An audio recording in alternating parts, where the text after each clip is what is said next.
Randy and everyone so that it can be viewed later, the training part of it. So we'll just go ahead and jump in. So I don't want this to drag out. I want to kind of just hit it real quick. The main thing I want to cover in this meeting is just make sure everyone understands a customer ad, a dealer ad, and then a major unit prep, and how our company views the three in that regard. So I'm just going to jump right into a sales deal. And I think the easiest way to understand how it works is we're going to go how to start the tickets from a service side too, so that service knows where to look on their tickets. Because I think there's a little confusion of they just assume it's a dealer prep or that it's a customer ad, but there's actually a sales type in the RO. So I'm just going to kind of cover that again, but also cover how it flows through a deal. So I'm just going to pick this Dorothy Smith deal. Thanks, Pat. Gary's in it. So I'm just going to give Gary the boot.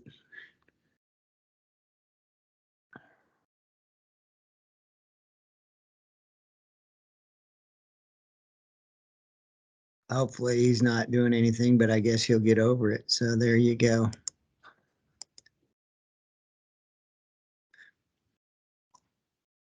All right, so I opened up this deal and I'm going to use my sales recap to explain it. So this is what we look really in the back end of deals. Everyone's familiar. There's a line for dealer ad right here. There's a line right here for customer ad, and then there's a dealer prep. We have our system set up to where these two lines, the dealer ad and the customer ad, actually flow clear through onto salesman 1 and salesman 2. It's calculated right here. You can see right here, there's a cost $17.60, which this wasn't here yesterday, so I'm not sure where that showed up at. But this is a great example that it's in here. I'll have to kind of backtrack and see why it's there. But you see how it's a minus 176 for both of these salesmen right here, or slot 1 and slot 2. So that's really important from the company standpoint to make sure that if we're throwing stuff in on a deal that is not considered a PDI cost, it needs to be either a dealer ad or a customer ad. You can't add stuff. So this really is on service, but it's also on sales to make sure they communicate with service to make sure they understand it is a customer or dealer ad. In order for that to function, the sales team needs to understand what they're saying when they say, oh, sales is covering it. So I hear that a lot. Oh, we're covering that. Don't worry about it. We're covering that. Well, that means that Lance Markham is covering it, which means that it needs to be a customer ad or a dealer ad. Is there any questions on that? Do you guys understand? Because then it flows through and it's an actual cost. Whether you're adding a retail cost or not, it doesn't necessarily matter. That's kind of up to the sales team if they want to add a retail cost. But if they're saying, hey, sales is covering it, there has to be a cost still for the service department to do the work.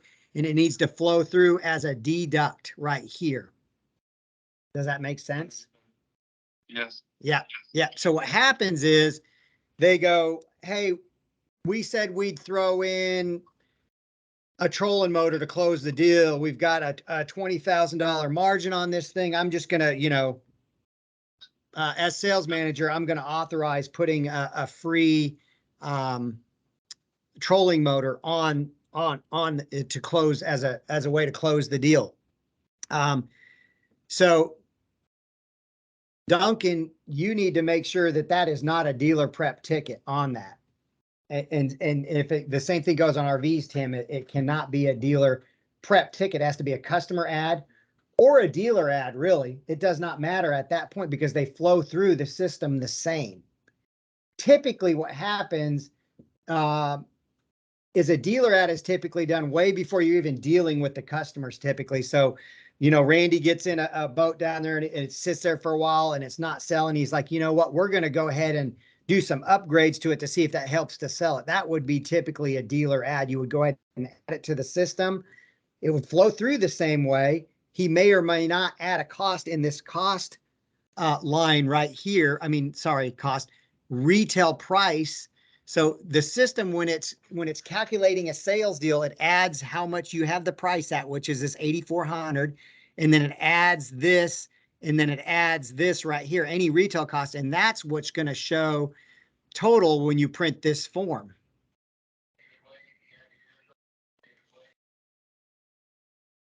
There, just say, hang on. 4, 3, 2, 1.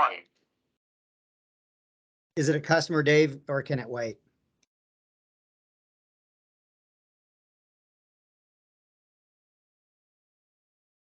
Two of the ideas on Pat Hill. Can it wait, Dave, or is it a customer? There's a gentleman here said there was a folder to be there for him. Okay, wait's down. And for All right, so I'm just gonna show, I'm gonna put a date on here.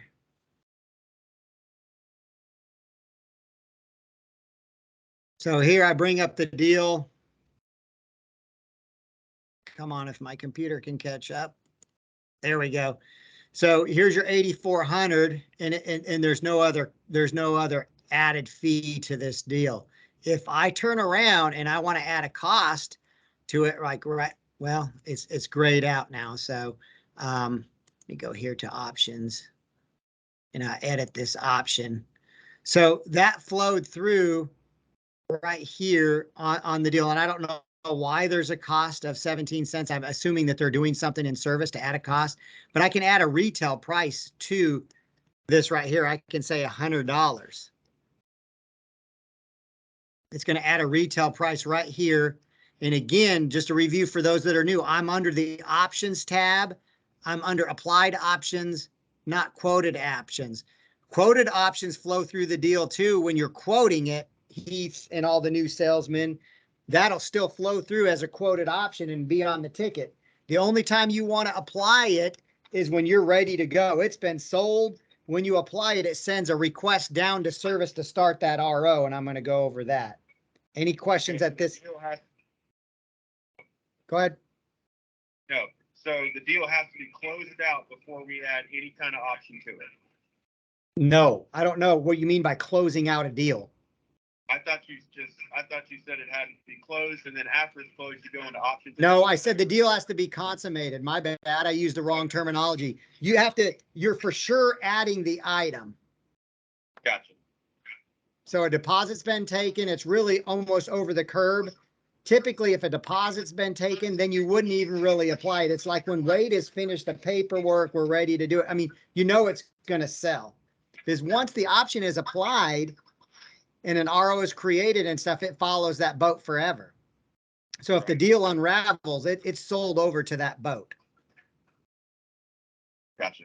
It's with it no matter what. Yeah. I'm going to go back to my recap now. See how there's right here now there's a retail cost added to that. Okay, and Yes. This cost right here will update when service finishes doing whatever they're doing. So when service does the RO to add that or whatever, and they cashier it out, it'll update that cost and it'll flow through on the deal, regardless of if there's a retail cost to it. Right? Okay. Gotcha. So you can go in, and I thought you could just click right here, and I think you can just click right there and delete it as well, and then save.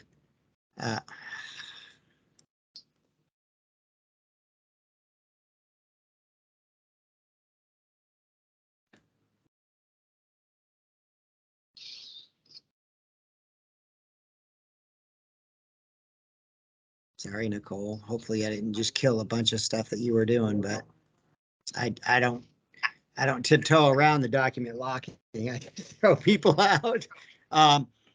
So again, just to review this one more time, the dealer prep would be when the boat comes in, they start a dealer prep ticket. So prep would be anything just to get that thing ready and on the lot really initially. Okay. So we as a company, when everything comes in, we do the complete prep. It's ready for sale. It heads to the sales lot. Really, at that point, your dealer prep ticket or your charge to the major unit should be done.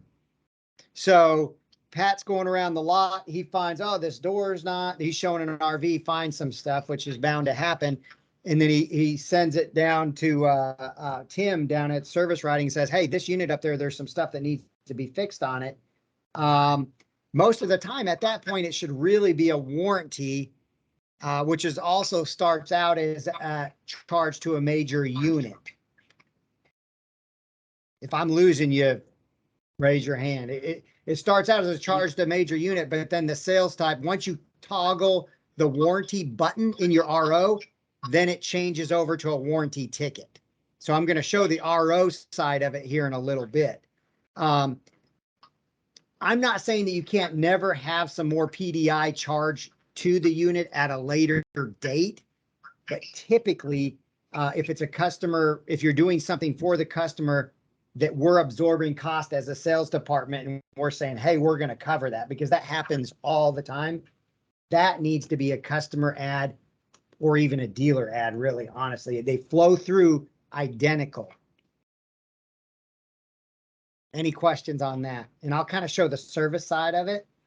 Ideally, what should happen if it's a customer ad, so we're adding a trolling motor, we're doing some extra work on the camper. Hey, we want to cut the bed down. They want to do some customizations to it that's going to cost, that the service department has to charge for, that's going to cost money on the deal. That should not be added to the dealer prep ticket. Are you following me on this, Randy?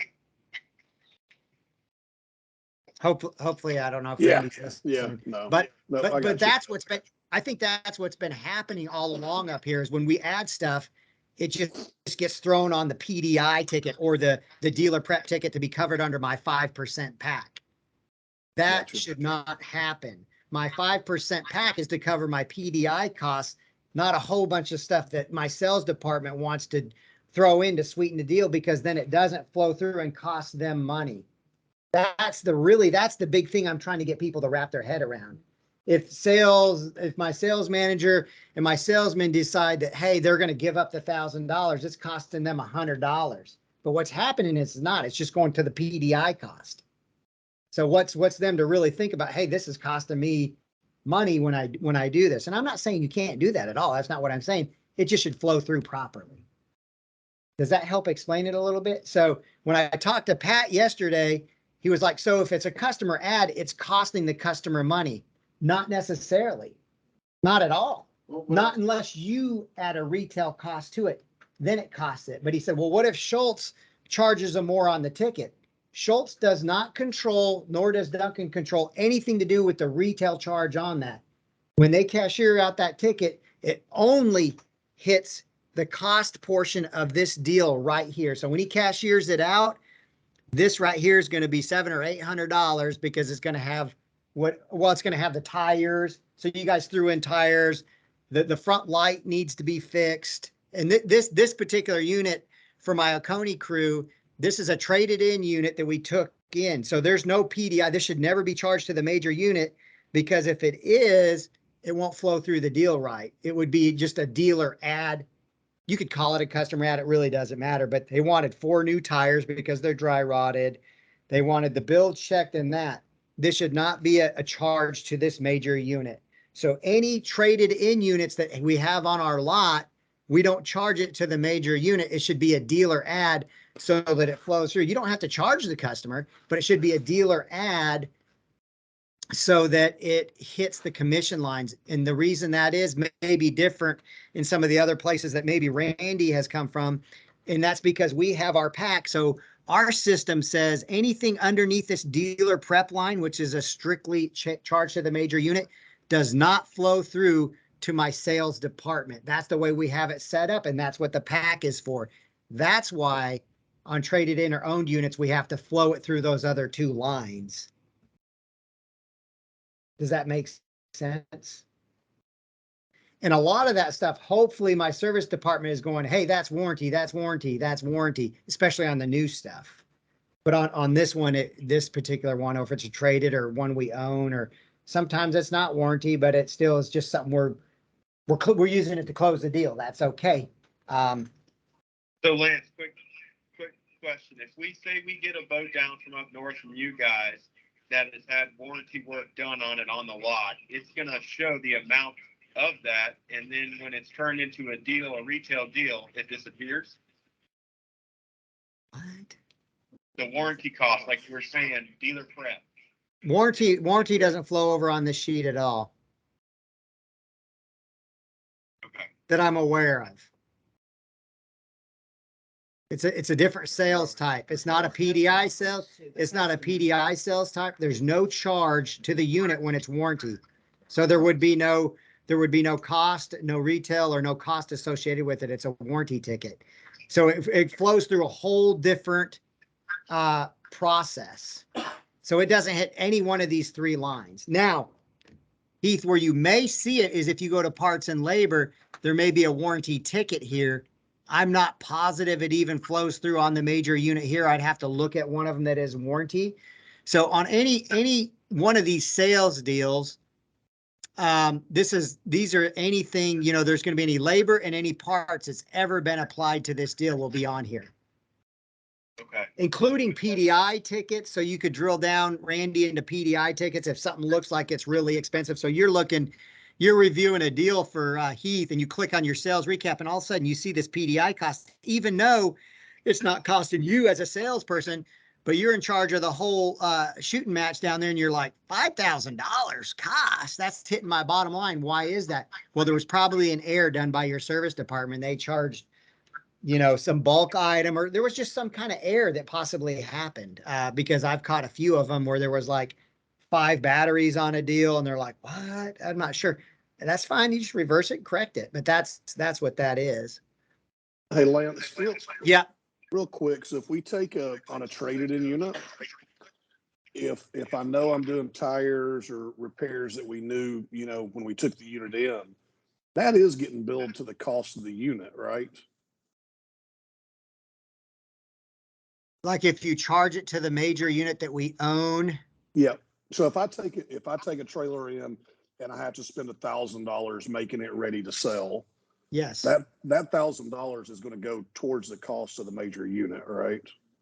The big differentiation on that, Randy, is how the RO is written. So if it is written as a dealer prep, Right. it will not. It flows through right here as a Gotcha. cost right here and a cost on the bottom line. Okay. But you want it to flow, and it's just because the way we set it up with our I got you. packing I system. got you. But you're typically right. Most dealerships flow it through as a cost right up here, so it'll actually hit the actual cost. Right. But and so let me jump over to an RO side real quick because I think I've beat this horse almost to death. Okay. So let me jump over to a ticket and I'll show you. So like this ticket for Dorothy, since we're in this deal, there's this options. Why is there not showing an RO that's been started for that? So typically when the service department initiates and starts an RO, the RO number will be right here and you can click on it. Okay. Let me see. Let me search that stock number SW. What was it? It's right here. I don't know why that RO ticket is not showing up on there, but it should. This 46,345 should be showing up.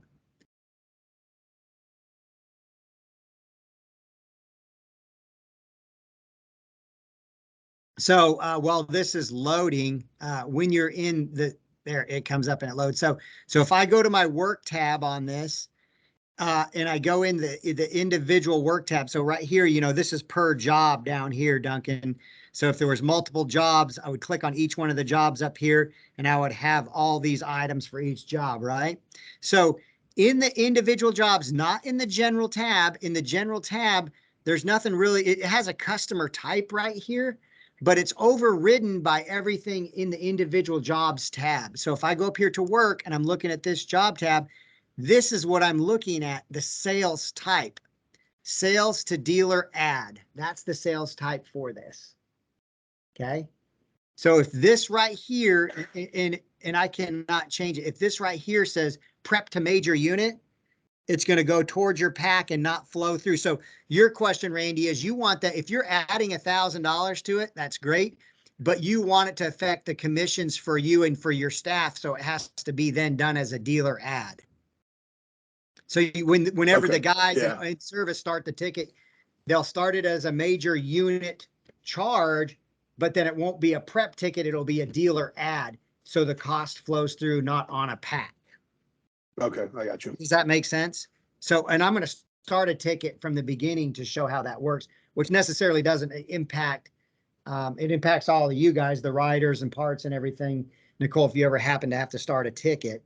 So this right here is important to pay attention to, service writers and my team, because this is a sales to dealer ad, and then it flows through on my dealer ad line. Okay. So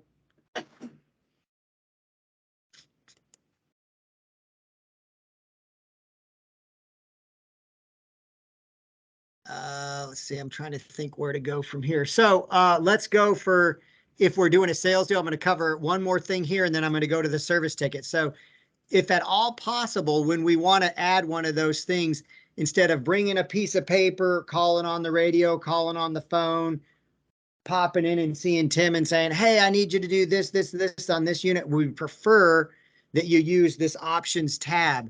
So Randy, you would hit the options, and up here, how we do it up here is no one can approve an options tab except for a sales manager, because we do not want our salesmen doing that. You can kind of determine how you want to do that if they want to do the quoting part of it, but usually the applying it should be done by some type of management, because at that point we know the deal is going through. So let's say this wasn't on here. I would go ahead and I could start a one-time option right here. I click this one-time option. It brings up my one-time option thing, and it says service request right here. And I can put add, second battery and switch. So that's what I want to do. Keep in mind that service is going to see this line right here that says description and the line that says notes. Service does not see any.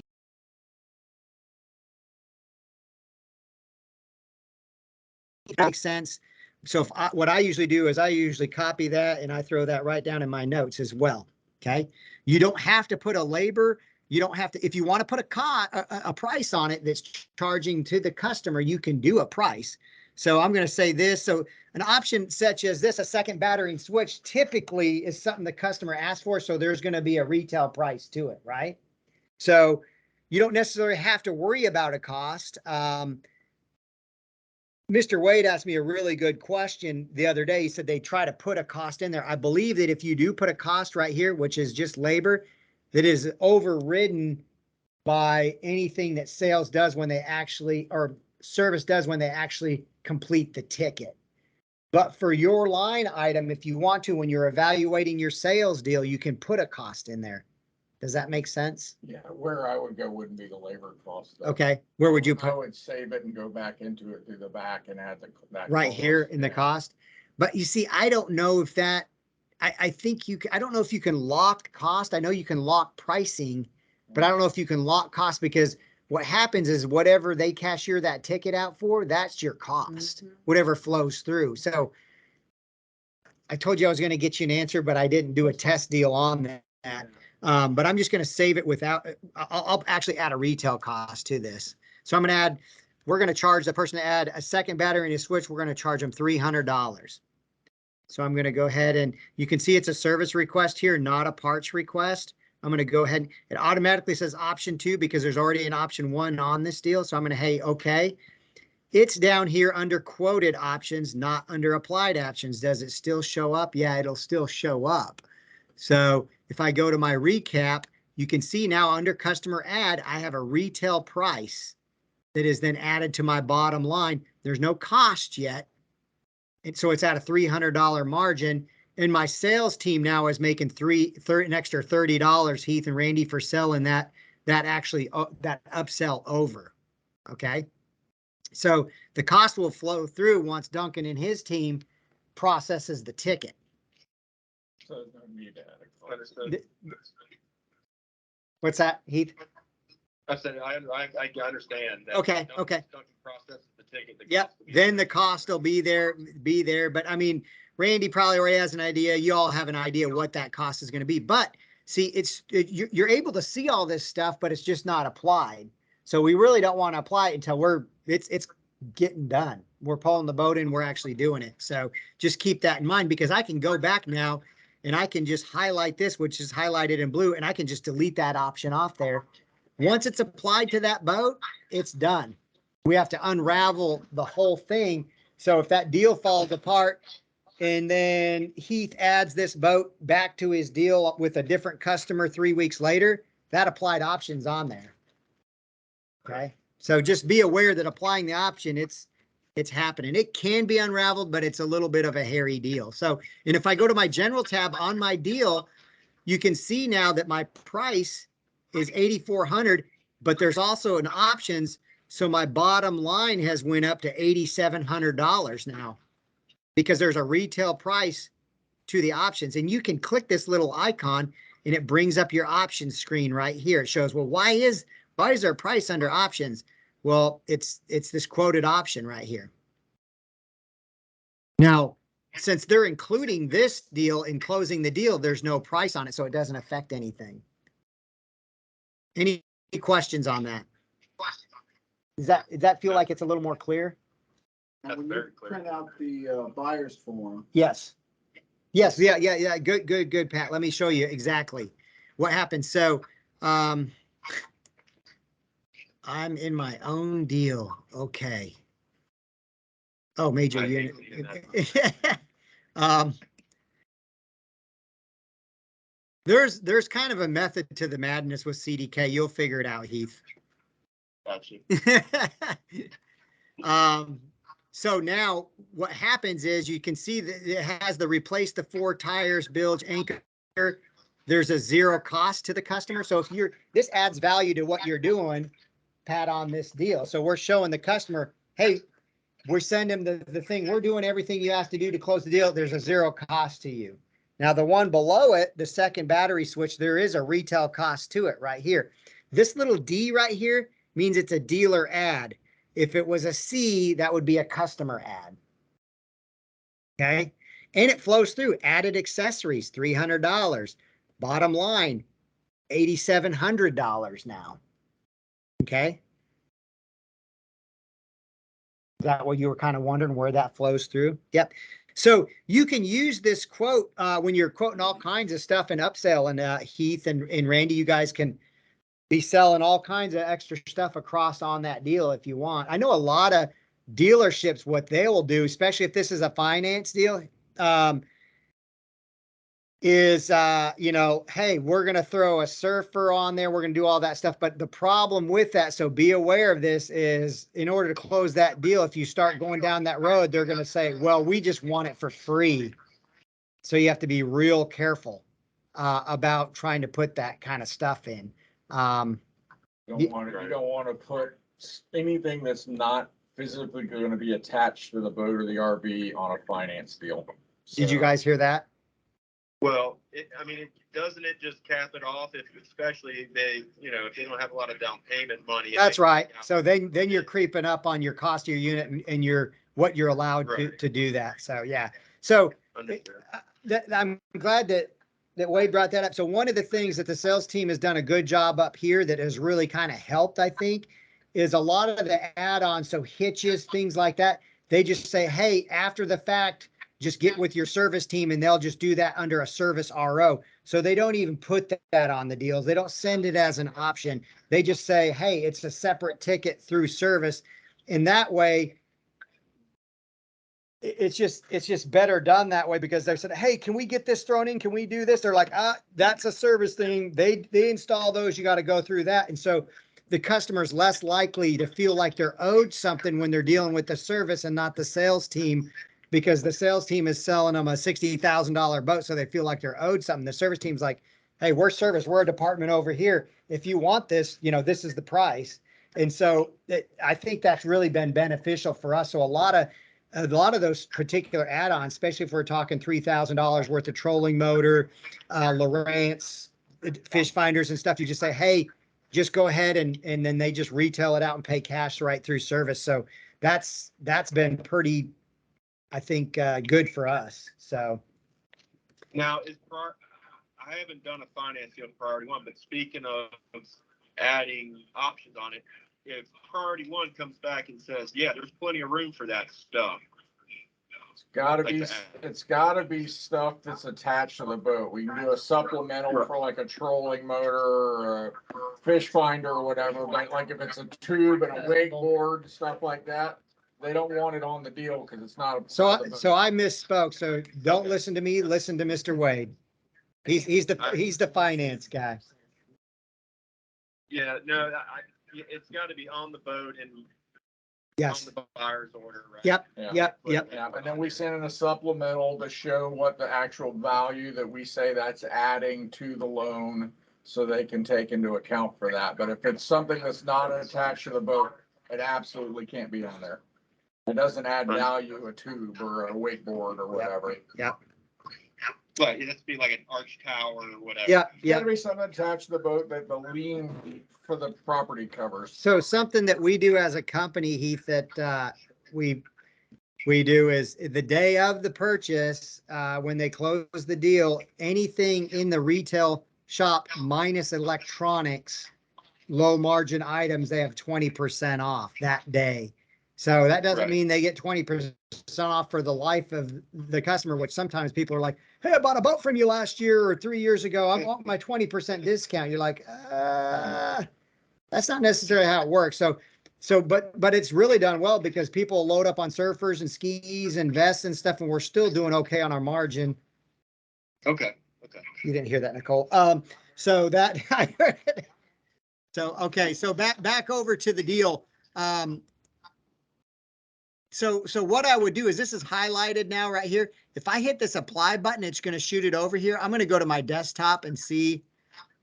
So this internal labor request is right here. And I don't know why I cleared this out. I don't know why it's still here, but so there's no internal labor request right now, except for an old one. This is where, Duncan, you would see stuff. Tim, you would see stuff that is applied. So within pretty much real life time, there would be a request there. When they click on that request, and again, that request comes from any sales deal where we move it into the applied options, it automatically sends a request to my service department.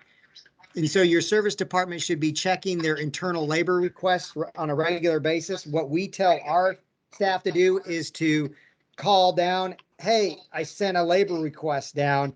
So the thing that makes it easy is they don't have to try to find the right unit. They don't have to start a service RO from scratch. All they do is go to this internal labor request, click on it. It's automatically done as a customer ad or a dealer ad. The unit's already on there. So it's already set up for success quickly and efficiently, and they can start the ticket. They can see the notes. The notes automatically come across on here. These notes will be right there so they know what they're doing as well. So make sure as a sales team, you put as many notes as possible in there so your service people know what they're supposed to do. That would be a priority ticket. So when we see that come down to service, we're going to bump that ahead of any other service. Just not bumping up against my rentals. No, I'm just kidding. No, it's not. Yeah, I know. Your sales is your number one best friend customer. So yeah, you take care of your sales guys. Yep, for sure. But a lot of that is a lot of that is communication with your sales team. They're like, oh, you know what? They're out of town for 2 weeks. This is kind of when we need to do that by, depending on when their closing is set up for the business manager, and then their delivery, which sometimes are at the same time. Sometimes delivery and closings are different. Yep. Any questions on any of that? Okay. So let's just start from the service side real quick, cover that, and then we'll be done. So I really want to show what this looks like. So I'm going to start a second ticket. So I apologize ahead of time for the staff if it sends some weird stuff, because I just want to go ahead and apply this second one. So when I hit apply, it rolls it up here as option number 2. There's a retail cost on it and everything. It's still going to flow through. You're going to see it the same and everything. I don't know how fast it'll come. Let's see, let's hit the refresh. We may have to pop back and forth for a minute here and see how fast it takes.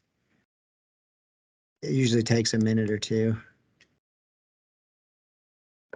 There's actually already a ticket started on that particular ones, but I'm just going to go for starting a brand new one to show you that. Well, I'm giving that time to load. So on the off chance that they don't do it through the system as an option request as a dealer ad or customer ad, and when they do it as an option on a sales deal, they don't have the option as a dealer prep charge to the major unit. That's not an option. So when we do it that way, it automatically hits the service department correct. You don't have to do it. If you're starting it from scratch, of course, if you remember, we go to service and we can start an RO for a major unit. So this is anything in our inventory, new, traded in units, etc. So if I hit that, it says, okay, what major unit do you want to charge to? I'm just going to go ahead and do this old CDO in here. So you double click that, it pops it down to here in the selected units section. You say, okay. And so it starts a ticket on it. You can see there's no customer's name. It's because we own the unit.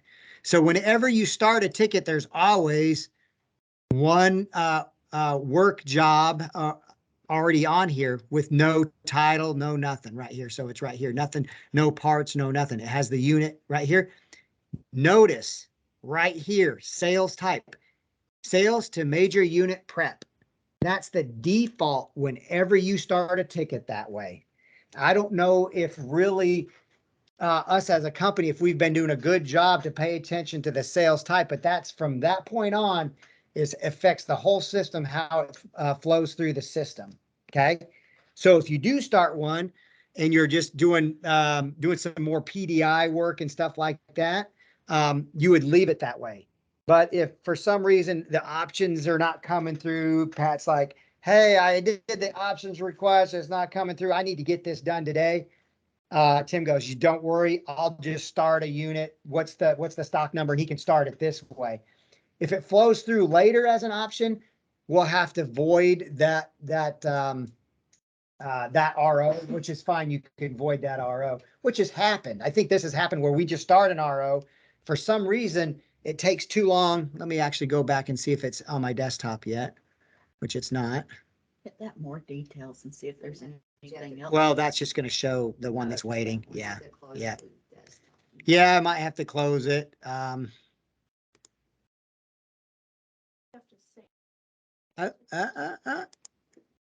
She's saying I need to save it. Yes. So maybe I needed to save that first. That's why we keep Courtney around. It loaded pretty much. Oh, there it goes.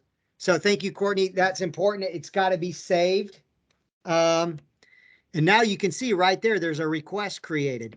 So it's important as the sales team that we don't go into our desktop and click the request. And that's what McManus did yesterday because he was trying to train you. He was like, this is where they see it. So he opened this up and clicked on it. And then Schultz kept going, well, I don't see it. I don't see it. It's because McManus had already clicked on it.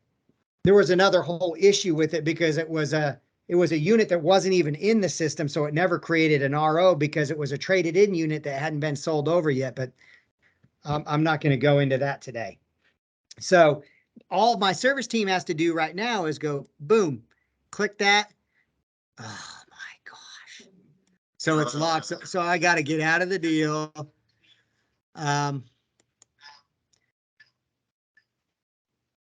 So it's creating a repair order now. And what it did, wow, this is really kind of cool. So it actually added the second job to the existing work order that was already. So see, Heath, once in a while, CDK really thinks for you. So once in a while, it's smart. So since it was already an option on this particular deal, it just added a second one right to the same RO for my service team. Now, let's go and look at this work order. See how this says sales to customer ad? That's how I had it when I sent it over. The first one was a dealer ad, right? Sales to dealer ad type. So in this individual ticket, those two are flowing through differently because it's the sales type. Okay. So, so I can just go in here. I can delete that job. Save my changes.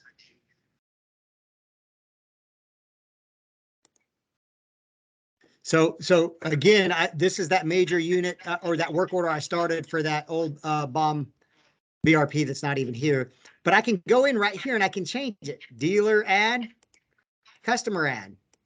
So I think what's been happening in the past, and Schultz, I'm sure, is doing this too, because he didn't really pay attention to that sales type box, is if you just came down and said, hey, it's not feeding through, I need this, that's okay. We have a form, Randy, that the sales team fills out in that case that they can hand deliver to service instead of using this request. I like the request because it loads everything for you. Where they can hand deliver, and at the top of it, I asked McManus to add check boxes for customer add, dealer add, so that my service team knows what it is. So that's kind of it in a nutshell. So that's how, if this was a major unit prep, then we would just leave it right there. We probably have a standard job template for it, which when I spend a couple days down there next week, Duncan, we're going to start pounding down on some of these standard job templates to get you at least all the preps and stuff in there. You, me, and Randy will sit down and we'll make sure that he's in agreement with what we're doing up here. He may be able to tweak things a little bit, Nashville style. So we'll just see what he wants to do there. Any questions? Do we feel like it's a little clearer, maybe? Yeah? Okay. Because I know McManus was doing I was hoping he was here for it, but the thing that concerned me yesterday is Pat's like, so if it's a customer ad, it costs the customer. And that was my big thing. I wanted to make sure that you're in control of that. You can charge the customer or not. So I will mention one other thing that McManus does.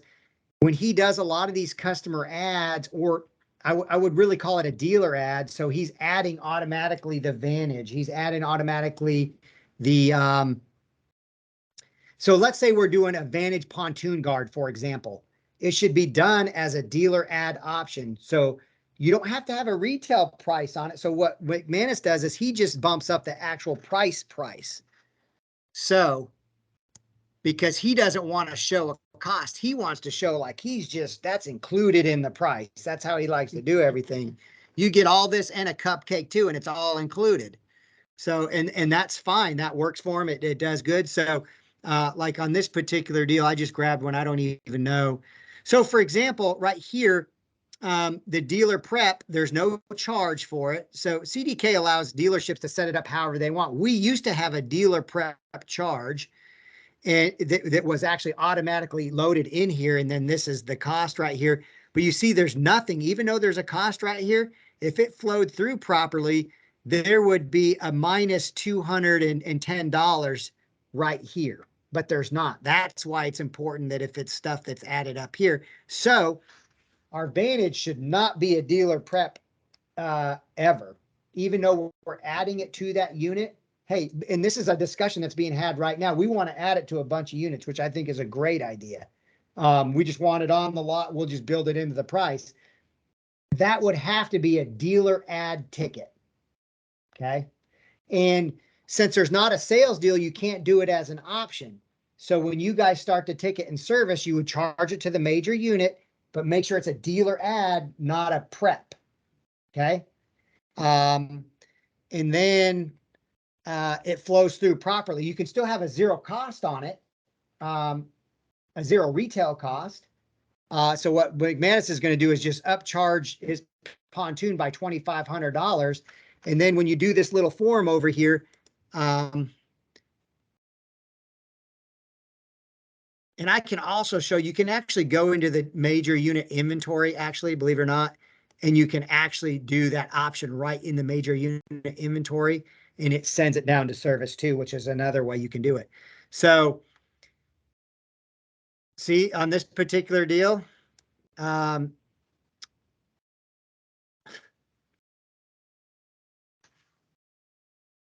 this one wasn't done right. Did you guys add a trolling motor to this brand new Sweetwater? So this was done as a dealer prep. So this was done, it was charged to the major unit. I was wondering why this was $2,100, which seemed really high for a dealer prep. So it's not flowing through. So we're adding this. Was there supposed to be a charge to this, or is this a freebie?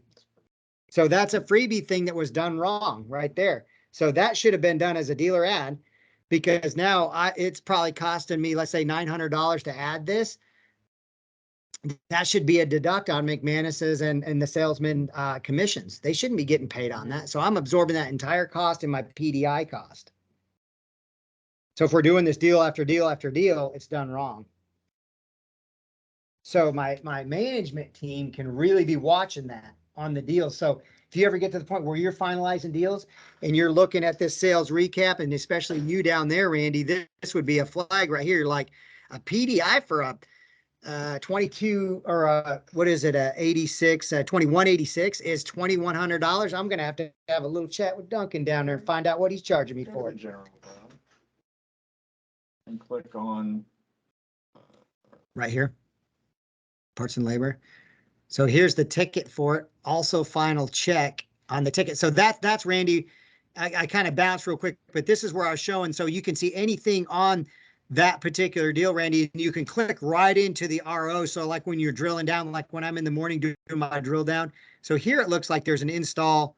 Here it also looks like there's an install. So it looks, well, that's the same ticket. So this is just two different labor charges. So here's all my labor charges. There was a labor charge here and a labor charge here. They were closed out. Well, these are still open actually. So if I actually click on that, it opens it up and I can actually see what's going on with the ticket. $7. So Gotcha. is this work not done yet? So I can look and see no one signed in on it. So There's no part on it. here's- The job general again? Or no, I click into it. And then when you're at that right there, see it says sales. Yeah, so here's my thing. I put that in there, You put that in there how? okay? As Through the options tab. So when they opened and created the RO, there's two in here. it never got kicked. No, there's two in here. Okay. Here's the one that you did that's all in caps, No, right? That's not mine. Mine's Okay, the other so one. yours is right. Yours is right. So how did we end up with two? That's a good question. There's two on here. So I think there's a lot of confusion. So this service should catch, there's two jobs that are the same. There's two different sales types. But I don't think we're paying attention to what we're doing. We're just clicking down there. So Can that's you not delete one of those two? absolutely, that's what the delete button's for. Yeah. So what I would do is I would go ahead and delete this one right here. So it's highlighted in blue. This is what I'm talking about. There's two jobs. I highlight this one in blue. I delete that job. Now we're on track. Okay. Change that 2195 on that. Well, there's nothing charged through yet. So there's some other charges that I need to check, obviously, because I can look at this general tab right here. There's nothing on it. So something else is hitting the bottom line, which I need to look at and see what we were charged for. But on your deal. But does that answer your question, Dave? Yep. on your But deal- you're exactly right. He's like, what? I did it right, man. No, I'm just like, I know. Yeah. Yeah. But yeah, so your question, so I would drill down on this. I'm like, someone messed up, but this is a 0 right now. So it hasn't been cashiered out and done. So that's not affecting my $2,100. Something else is. So I'll pop over here and I'll see what other and I can see my costs right here.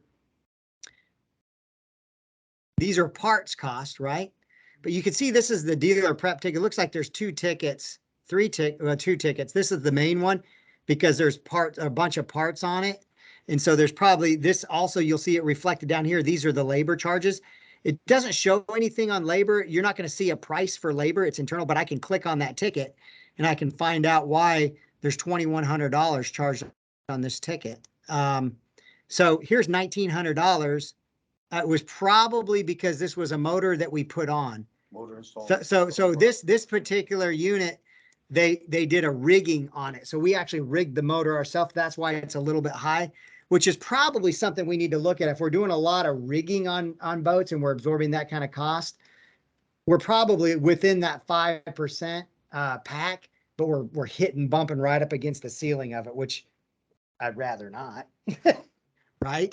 So we can tell right away on that particular deal. If I go to the Robinson deal, I go to that. I can just do a quick calculation and it looks like I got about two, actually a little less than two. So my dealer prep is not covering me on that one. I overshot it because I'm installing a motor. So if we get to where we're installing a lot of motors, we'll probably have to increase our pack. But I don't think well, it's been kind of hit and miss and kind of random, but yeah. But now I know exactly why that cost was there. We installed the motor on that particular one. And that particular one had a stainless steel prop too, Yeah.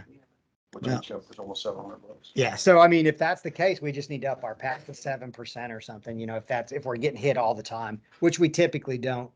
This one we lost on, a lot of them we win on. So, yeah. So,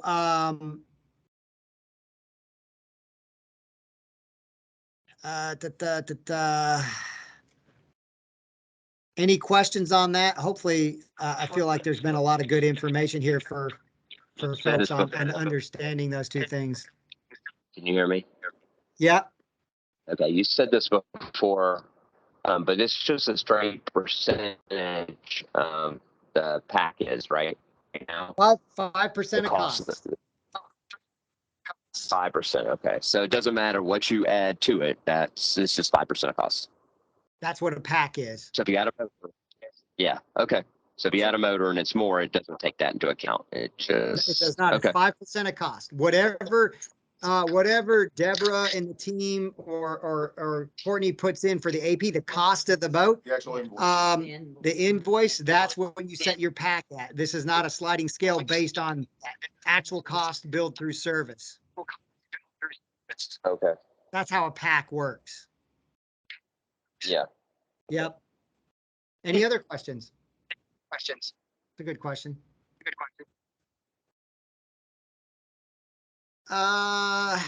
Okay. I mean,